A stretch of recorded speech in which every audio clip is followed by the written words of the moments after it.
రాజకీయాలు ఎప్పుడూ ఒకేలా ఉండవు. సందర్భోచితంగా మారుతూనే ఉంటాయి. ఒకసారి 150 సీట్లు వచ్చిన వారు పట్టుమని 10 సీట్లకే పరిమితం కావచ్చు. ఇలాంటి ఘటన ఏపీ రాజకీయాల్లో గత 5 ఏళ్లలో మనం చూసాం. అలాంటిది కొన్ని నియోజకవర్గాల్లో గెలుపు ఓటములు అంత ఈజీగా ఏ పార్టీకి కూడా దక్కవు. ఒకప్పుడు పసుపు పార్టీకి ఆ నియోజకవర్గం కంచుకోట. కానీ 2 దశాబ్దాలుగా అంటే గత 20 ఏళ్లలో ఆ పార్టీ అడ్రస్సే గల్లంతైంది. గెలిచే అవకాశం ఉన్న పార్టీ నేతలు అనేక సార్లు అందివచ్చిన అవకాశాన్ని చేజేతులా పోగొట్టుకున్నారు.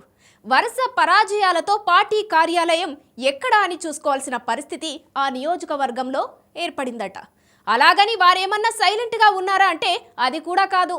నియోజకవర్గంలో ఇష్టారాజ్యంగా రెచ్చిపోతూ పార్టీని అనుక్షణం బద్నాం చేస్తున్నారు. ఇంతకీ ఆ నియోజకవర్గం ఏంటి, ఆ కథ ఏంటని అనుకుంటున్నారా? Watch this story. కడప జిల్లా బద్వేల్ నియోజకవర్గం. ఇది ఇప్పుడు వైసీపీకి పెట్టని కోట. పులివెందుల నియోజకవర్గం తర్వాత వైసీపీకి అంతటి పట్టున్న నియోజకవర్గం బద్వేల్. రాష్ట్ర వ్యాప్తంగా సత్తా చాటిన టీడీపీ ఇక్కడ ఎందుకు వెనుకబడుతోందనే అనుమానం కలుగుతుంది.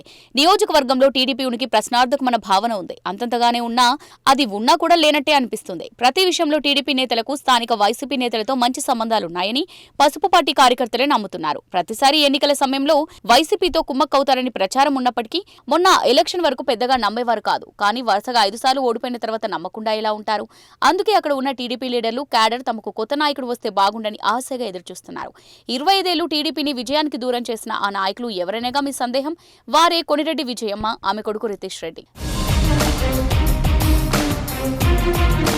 బిజవేముల వీరారెడ్డి ఒకప్పుడు కడప జిల్లాలో టీడీపీ పార్టీకి బలమైన లీడర్. మంత్రిగా కూడా పనిచేశారు. బద్వేల్ నియోజకవర్గం నుంచి 4 సార్లు ఎమ్మెల్యేగా గెలిచారు. అలాంటి నియోజకవర్గంలో ఇప్పుడు టీడీపీ విజయం కోసం పాతికేళ్లుగా ఆశగా ఎదురుచూస్తుంది. వీరారెడ్డి మరణం తర్వాత ఆయన వారసురాలుగా విజయమ్మ రాజకీయాల్లోకి వచ్చారు. తండ్రి మరణం తర్వాత జరిగిన ఉప ఎన్నికల్లో ఆమె విజయం సాధించారు. అదే బద్వేల్ నియోజకవర్గంలో టీడీపీకి చివరి విజయం. 2004 నుంచి 24 వరకు వీరే నియోజకవర్గ టీడీపీ ఇన్ఛార్జిగా ఉన్నారు. 5 ఎన్నికల్లో ఒకసారి కూడా పార్టీని గెలిపించలేకపోయారు.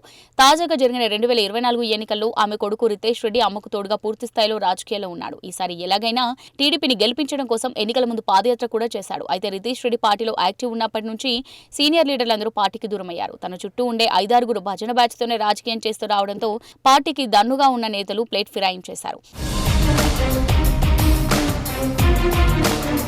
2024 ఎన్నికల ముందు రితీష్ రెడ్డి పాదయాత్ర సందర్భంగా బద్వేల్ నియోజకవర్గ ప్రజలకు అనేక హామీలిచ్చారు.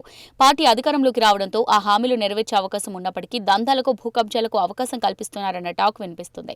పీఏగా చలమణి అవుతున్న సుధాకర్ రెడ్డి కనుసన్నెల్లోనే ఇవన్నీ జరుగుతున్నట్టు సమాచారం. బద్వేల్లో భూ సమస్యలు ఎక్కువగా ఉన్నాయి. గతంలో వైసీపీ నాయకులు ఇష్టానుసారంగా కబ్జాలకు పాల్పడ్డారు. తాము అధికారంలోకి వస్తే సిట్తో ప్రత్యేక దర్యాప్తు చేపిస్తామని రితీష్ రెడ్డి అప్పట్లో హామీ ఇచ్చారు. కానీ ఇప్పుడు సొంత మనుషులతోనే ఒక సిట్ను ఏర్పాటు చేసి వైసీపీ నేతలతో కలిసి ల్యాండ్ సెటిల్మెంట్లు చేస్తున్నట్టు ఆ పార్టీ నాయకులే గుసగుసలాడుకుంటున్నారు.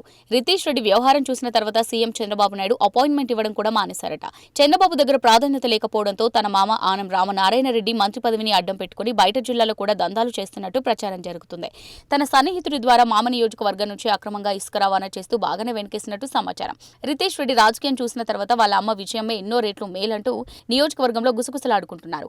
వీరి తీరు కారణంగా నాయకులు, కార్యకర్తలు పార్టీ ఆఫీస్కు వెళ్లడమే మానేశారు. తమ నియోజకవర్గానికి కొత్త ఇన్ఛార్జిను నియమిస్తే తప్ప పార్టీ బతికే పరిస్థితి లేదంటూ ఇప్పటికే పలువురు నాయకులు సీఎం చంద్రబాబుకు చెప్పినట్టు సమాచారం. పార్టీ అధిష్టానం సీరియస్ గా తీసుకుంటే మాత్రం త్వరలోనే బద్వేల్ టీడీపీకి కొత్త ఇన్ఛార్జ్ వచ్చే అవకాశాలు కనిపిస్తున్నాయట.